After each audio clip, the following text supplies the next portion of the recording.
Bonsoir, bande de Konabiso Nyoso à Genève, bande de Konabiso Nyoso partout.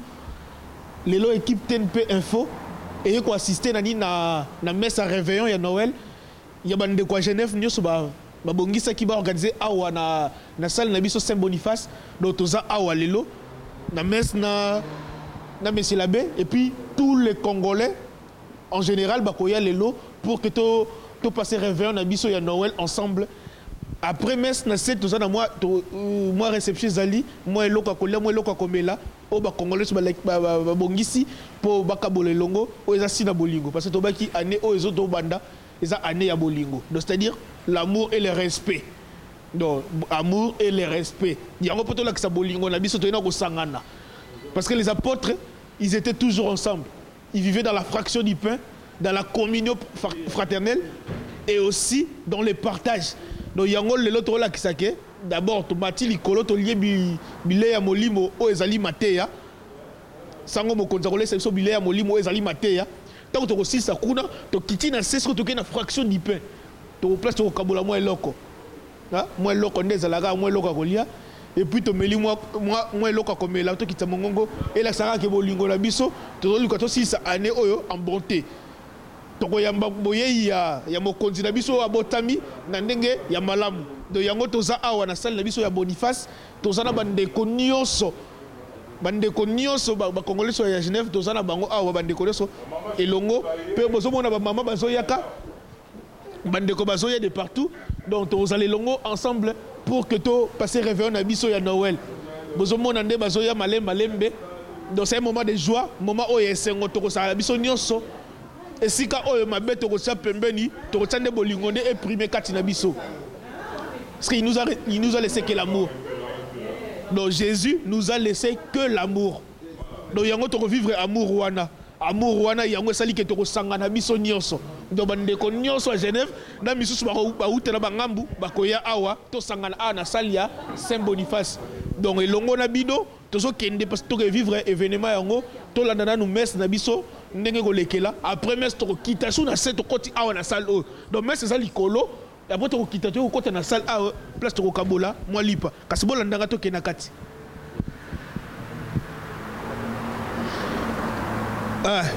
awa to kota na kati malembe to mata ti likolo esika milulu na biso misa na biso koleka ina ces personnes on lingala misa na biso ils ont rappelé nga misa na biso tant to ba servant donc nous sommes à Malembe. Papa Orgazil, dans le temps où on na milulu na biso, on a bengi misa na biso. Ouais. Tu as na misa na biso, peut-être on na biso sur le Congolais, pour tout l'accès bolingo. Si tu as bien dit aux années bolingo, nous t'avons peut-être ma bête au tchèque banda. Donc bolingo na respect. Donc yango to so mata. Bomoni kazi manatan la voix du peuple. Balobi journaliste abimi Malembe, abimi na ndenga kimi nkolo parce que ye bolingo ezala na respect. Donc tout ça na elongo lelo milulu lelo to kambango biso mibali kasi papa okazilo bana lelo ezali mukolo ya le 24 de Noël yango toye nanu ko célébrer messe après ce qui messe esili ne toyeba kokende na ndako na se tokosala makambo kolia tango ekosila na ndenge bulo po bulo toyeka mpo na ta moko ya bulo ntango ekosila tokozonga bandako tokokende mpe kokabola bakado ya bana bakozela biso surtout yango atuninga oya na herning. Merci.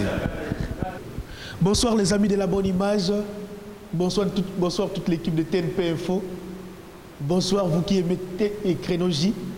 Ce soir nous sommes ici à la paroisse Saint-Boniface, là où nous allons célébrer notre messe.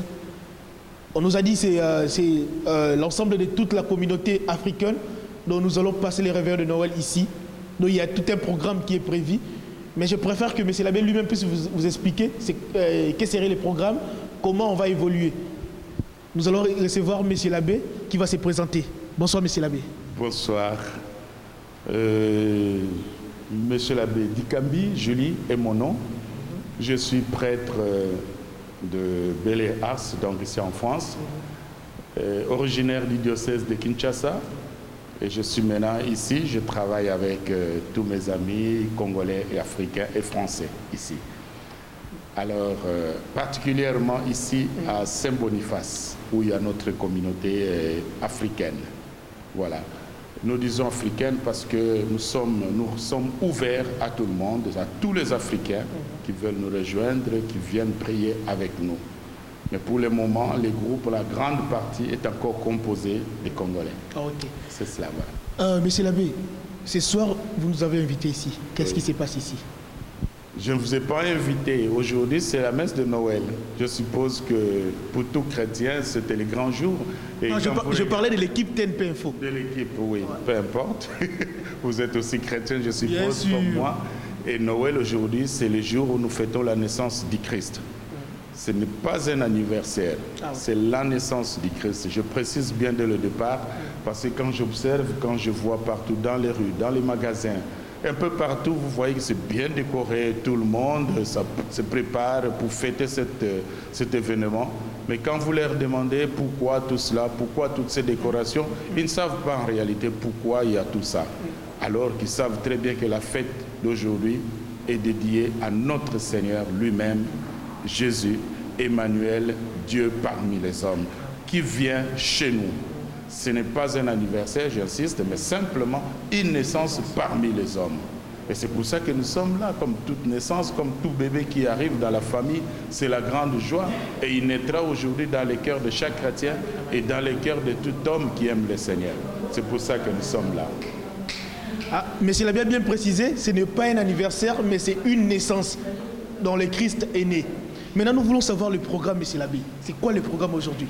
Alors, le programme, tout de suite, on commence la messe. Ouais. Alors, la messe sera dite en rite congolais, parce que la plupart des choristes et d'autres Africains qui sont là préfèrent voir la messe en rite congolais, parce que c'est une messe qui est quand même très animée et qui fait quand même la joie de la plupart de tous les Congolais.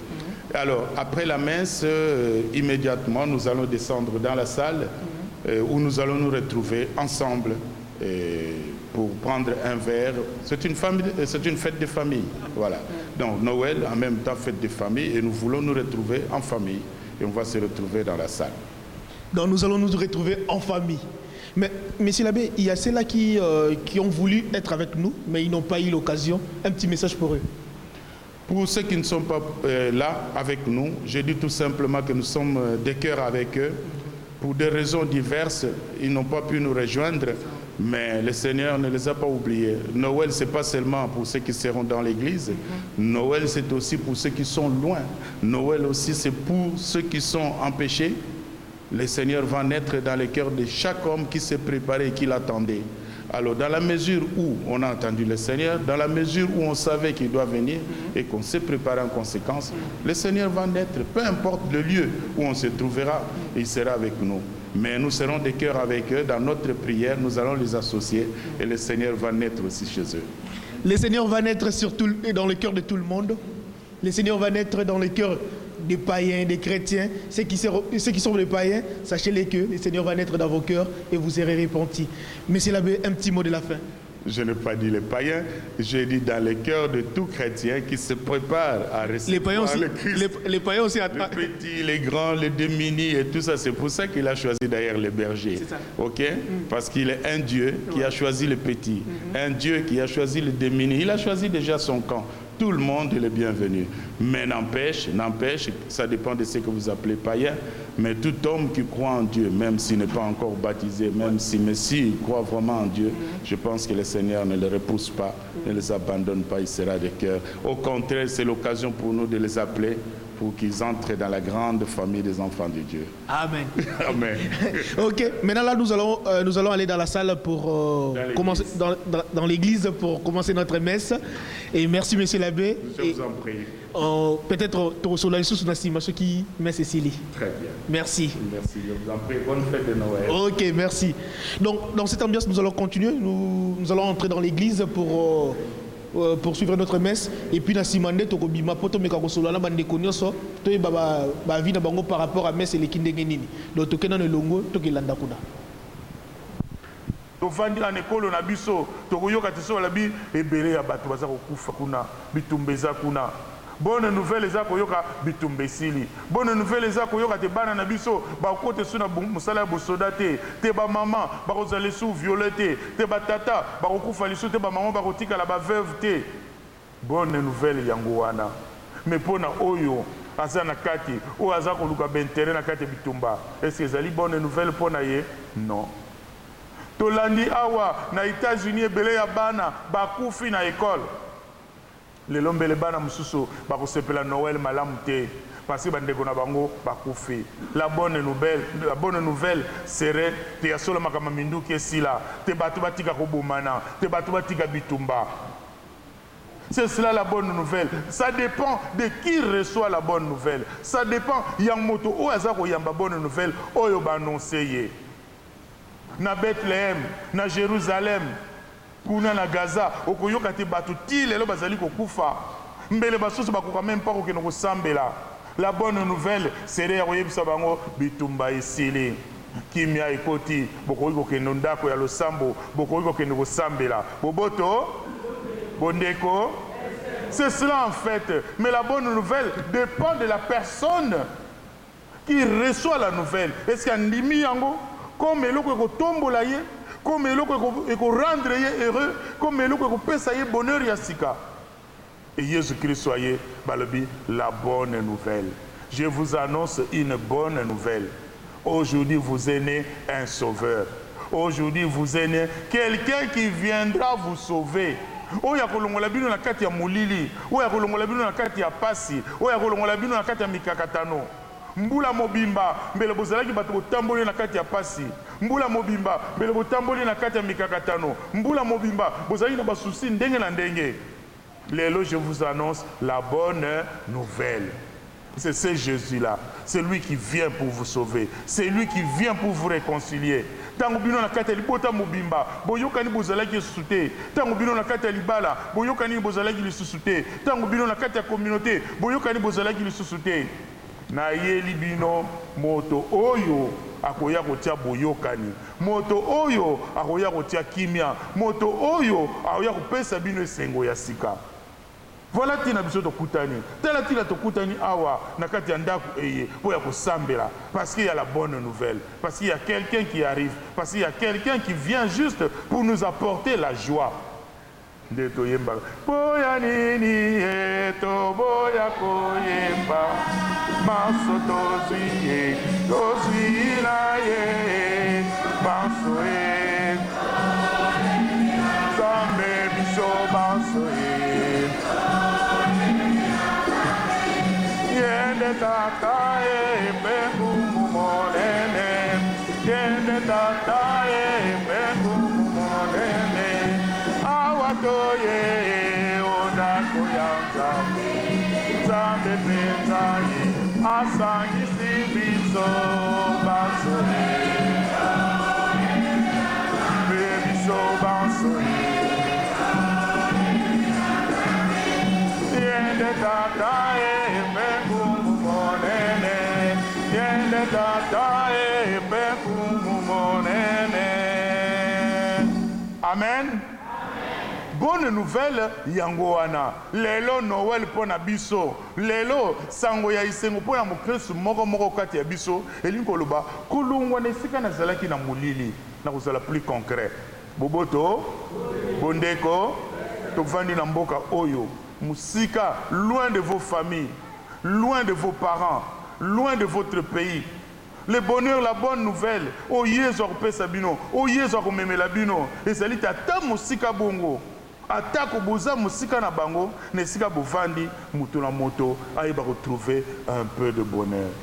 Na kati ya libota d'abord, na kati ya famille na yo, na kati ya foyer na yo.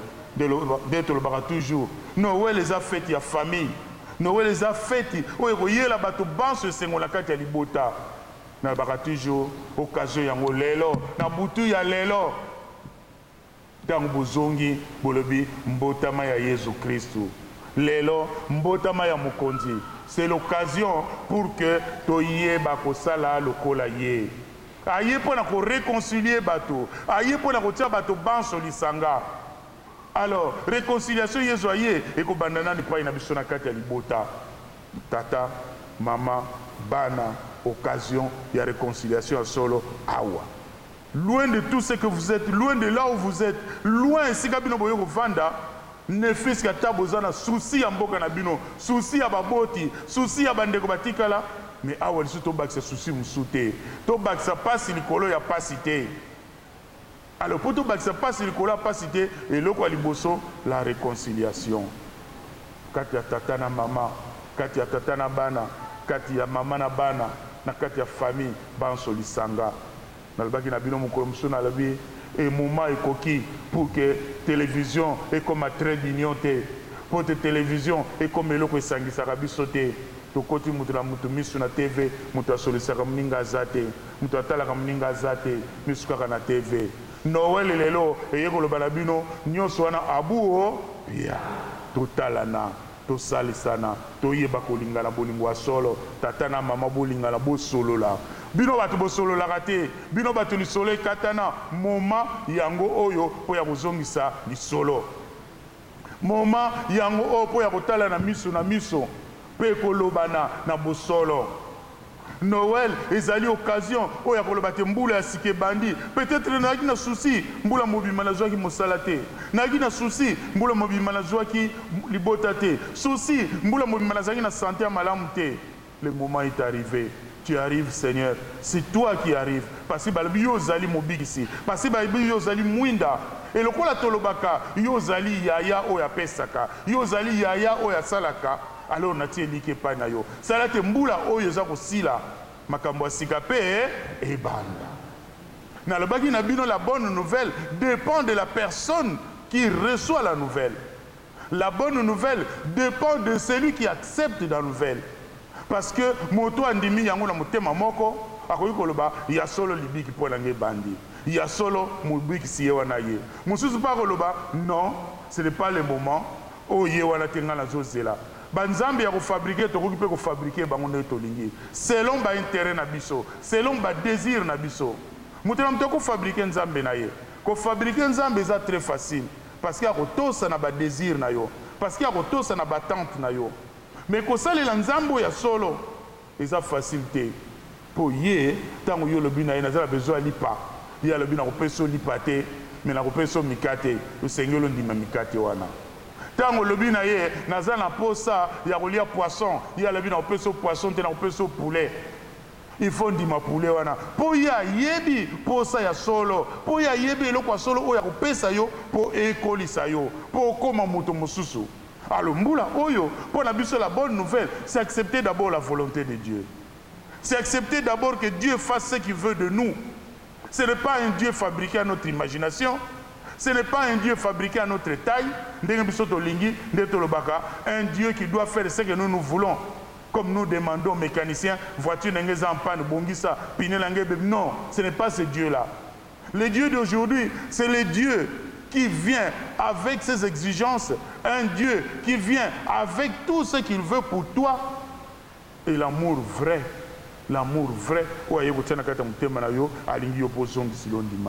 alors na tango wana tango kondimaye bongo Noël et la bonne nouvelle, parce qu'un enfant tu peux lui faire un beau cadeau ou un ballon ou un papier kitoko au pessier, mais tu serais parfois étonné à peine tourner tango ozonga oyo kokuta mwana osaka na papier ya emballage ya cadeau comme eza doré omoni mwana osaka na papier doré cadeau abwaki nkuna okipa nkutu te.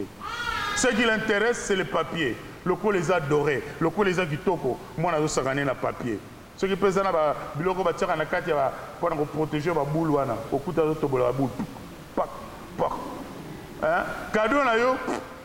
Ah mais na sombi les bijoux vraiment qui m'a coûté 1000 et quelques azata kunate yé papier me déceplicé. Pourquoi? Parce qu'il y a yebi valeur yelo ko pesiété. Pourquoi? Parce qu'il y a yebi importance il y a cadeau yo tchaki na kati ya papier. Or nous dans la foi nous devrons grandir. Nous ne devrons pas être comme des enfants qui se contentent du papier et qui jettent le vrai cadeau ailleurs. Bato mingi babouaki cadeau ya solo musika va se contenter na papier emballage. Noël ce n'est pas cela. Bato mingi ba ko fêter Noël, bato mingi ba ko sepela, ba ko mela ba ko lia, mais pour na bango va se contenter bobele na papier emballage. Mais le vrai cadeau, c'est ce qui est à l'intérieur. Le vrai cadeau, c'est ce Jésus qui vient aujourd'hui pour sauver l'humanité. Ce n'est pas les papiers d'emballage.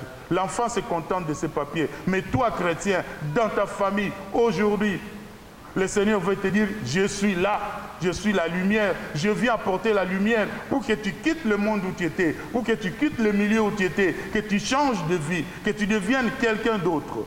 C'est maintenant. Si l'enfant a jeté les cadeaux pour se contenter de l'emballage, mais toi, tu ne vas plus jeter le vrai cadeau. Au contraire, tu vas jeter l'emballage pour prendre le vrai cadeau. Les bijoux que j'ai mis dans l'intérieur, à l'intérieur de cet emballage. Alors, tu seras sauvé et tu seras le véritable, l'homme heureux qui a reçu la bonne nouvelle que Jésus a apportée. Noël aujourd'hui, comme je le disais et je le répète encore, c'est la bonne nouvelle. Au-delà de nos désirs, au-delà de nos attentes, où nous fabriquons nos dieux propres, Jésus vient pour nous dire, ce ne sont pas ces dieux-là, c'est moi, le vrai Dieu. Je viens pour la vraie lumière, pour que vous quittez l'obscurité, que vous puissiez vivre dans l'amour. Alors que dans nos familles, que cette année soit des familles pleines d'amour. Que dans notre communauté, que cette année soit une année pleine d'amour. Que nous puissions nous mettre ensemble, que nous puissions nous soutenir, que nous puissions nous entraider. Oubliez nos querelles, oubliez nos divisions. Le moment est arrivé pour que nous puissions dire, Seigneur, que ta lumière nous éclaire. Qu'on ne puisse pas tout le temps se cogner. Non, au contraire, maintenant, c'est pour que nous puissions nous entraider, comme nous allons le chanter tout à l'heure, pendant que nous allons nous donner la paix. La véritable paix est cette paix que le Seigneur donne. Ce n'est pas la bagarre, ce ne sont pas des fusils et des armes, mais maintenant c'est l'amour. Alors prions. Et à vous tous, je dis tout simplement, joyeux Noël. Que cette année vous soit meilleure, que cette année vous puissiez être plein de bonne santé, que vous puissiez trouver tout ce qui vous a manqué et qui a fait que vous étiez malheureux toute l'année. Que maintenant, l'année qui commence soit une année où le Seigneur va marcher devant vous. Il va vous montrer du doigt les cadeaux qu'il vous a apportés, le vrai cadeau qui fera de vous ses enfants et des hommes heureux. Loin de vos parents, loin de vos familles, que cette année vous soit meilleure, que cette année soit pleine de bonnes choses, pleine de santé et de joie. Amen.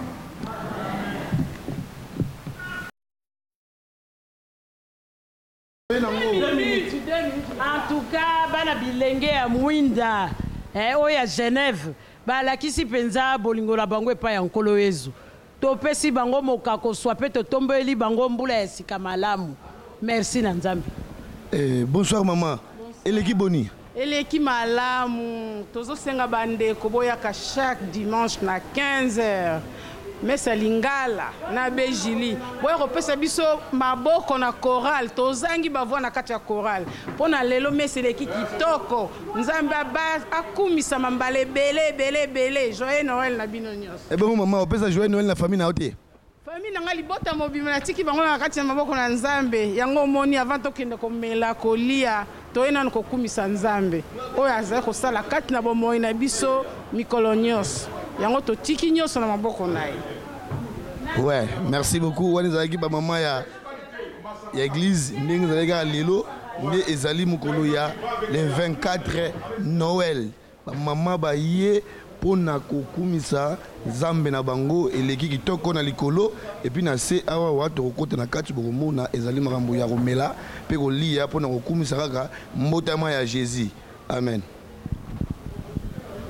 Tout ça devant caméra mokilumbe monango TNP info nalina tuna journal lelo ezali journée ya nini? Bon journal lelo ezali journée à Noël. Noël, hein? Le 24, hein? Non, le 24, normalement c'est le 25. Ils appellent le 25, ils ont d'être moko, bebatia.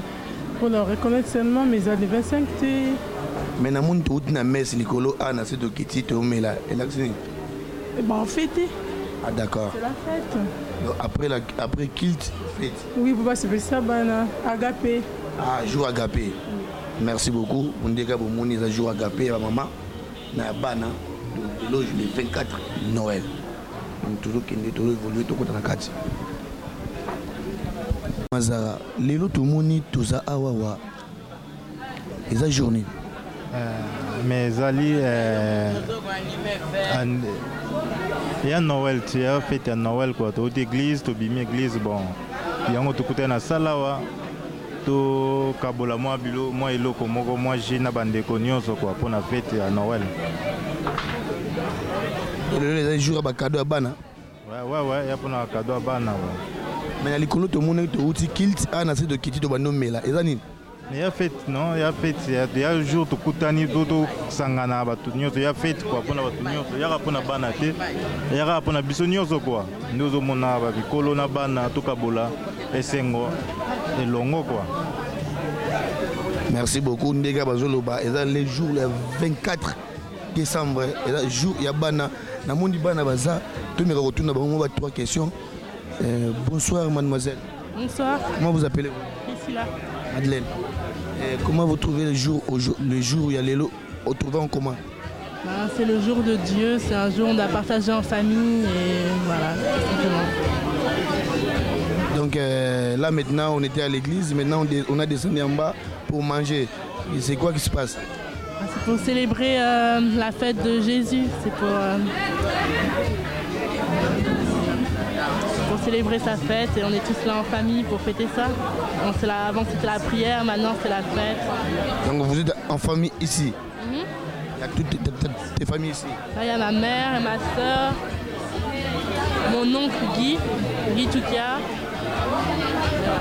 Merci beaucoup. Ndega de Zoloba, maman pas allée en famille, donc échanger dans côté. Toujours évoluer, toujours continuer, moi break, moi que ça la moi bien. Merci. Bonsoir papa. Bonsoir. On s'est présenté mon kébat de Subaye Bayo. Bandou Baye Binga na combat Roger Likombe. Domicile à Genève, na Genève, na Suisse. Papa to monto sangani awa to uti likolo to banai na mes ko to kitina se awa. Makambango za ndeni na. Bon, le za journal kolo, le za nenge sa sango abe gilet a uti koloba. Les bonnes nouvelles, les mbotama kolo, mon conduit Jésus-Christ, ou à sali que ngayo naie batutu tozala, mozali sali kolo na se quoi, les zali sengopona biso ba catholique. Omoni ezala nani, ezala musulman, ezala o église mususu romona bazo fêter mbotama c'est quoi donc Yesu naître de nouveau, kobotama ya sika. Donc Yesu abotami pona biso ba catholique ezé sengomnene ya to sanga ina bandeko awa na kata salle. Tous les makopo, moi le capi, moi le rognon surtout, bandeko, nabana, famille, batunyo sur toaliawa, tout le monde l'église, n'a profité pe à gaga, n'a fait ça merci ming na abbé Julie, abbé oazo kambabiso na Genève, nenga suni biso nenge bolingwa na pesi biso, tous en aille vraiment abbé Julie, merci ming na nous sozo ça la pour la communauté Kendeliboso, donc voilà quoi, mais ça va. Si l'organisation oyo, eza ya mutu moko kaka to bato bosanga na kiosali. L'organisation oyo toza ebele. Omoni Église catholique est universelle. Les églises à Mututu. L'église catholique est universelle. Les églises à Mututu surtout. Donc Ozala, Outi wapi, les églises catholiques. Donc les églises à Mututu, Oya Batu Mokobete, les églises à Kolo. Universelle. Donc il y a Mututu. Même si on a mis que n'a pas côté, mais on a aide mon gars côté, pas où t'as pas côté. Donc n'engue toi aller à Tosanga, na Komba Kolo, Bandeko, Basangisaki. Mwanda Mbupoto Kabula ensemble et pas nabiso comme les gens comme là mais mutu na mutu ayebi ndenge na ye quoi yali te ono masangeko takate non romela ndenge yo moni kokeli aussi minzela OK parler donc voilà pas nabiso c'est comme ça comme là na yo mais ana limite comme là ezana ngo lisumu te ba masumu yali kolega komela ba grand masumu yali kolega komela yali ndenge na yo ka yo moneli soko komelo so po komela to melite mais pas nabiso tomelara moi modération moi kimia biso ba mususu moi vola obiga gato batela mais ça va tomela na yo na kata fête na kimia nyoso na kimia nyoso tout awa nyoso yali ya damage yali botala raba molia ndenge yali nyoso baba boboto bondeko na kati esengo lisanga papa soko zange sika osambela pa na biso pas la biso kimia yali alors ça fait évangélisation église à mututu église à mututu oza universel batutu bala koto. Merci mingi papa, bonne soirée. Ok, merci. Bonne année. Bambolo Torobanda 2007, 13 ezala ya bolingo. Famille nangai, famille madame nanga Gloria. Batu nyonso tout na souhaité bango bonne année ba fête l'amour. Kimia ezala na Congo. Congo ezamboka na biso ezamboka mutute ya batu nyonso tout. Donc Congolais nyonso no sike ali. na tombeli bino joyeux Noël quoi. Ah, merci papa, merci pour la joyeux Noël. To suki sa ndenge papa lobi joyeux Noël na bande konyoso kimia et surtout bolingo na respect les cas. Bolingo les cas. 2013 balobi bolingo na respect. Voilà.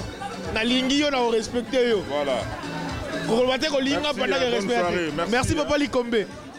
Donc nous allons continuer Tolobaki 2013 le respect d'abord et puis l'amour après. Parce que beaucoup sont l'amour, mais il n'y a pas le respect. Donc on va essayer de corriger ça. Là aujourd'hui nous avons vraiment senti l'amour parce que la communauté africaine s'est réunie. Balobi, les apôtres vivaient dans la fraction du pain, dans la communion fraternelle et aussi dans le partage. Donc cela prouve qu'il y a l'amour, il y a aussi le respect. Donc il y a toujours continuer dans retour à Mituna par rapport à Bolingweza Awa. Quand pour ça nous tout le monde a venu à Bisso Max avant d'Ikuna. Maman Loba. Touti na misa. Otobi la linga la misa. C'est pas bien combien la linga la misa.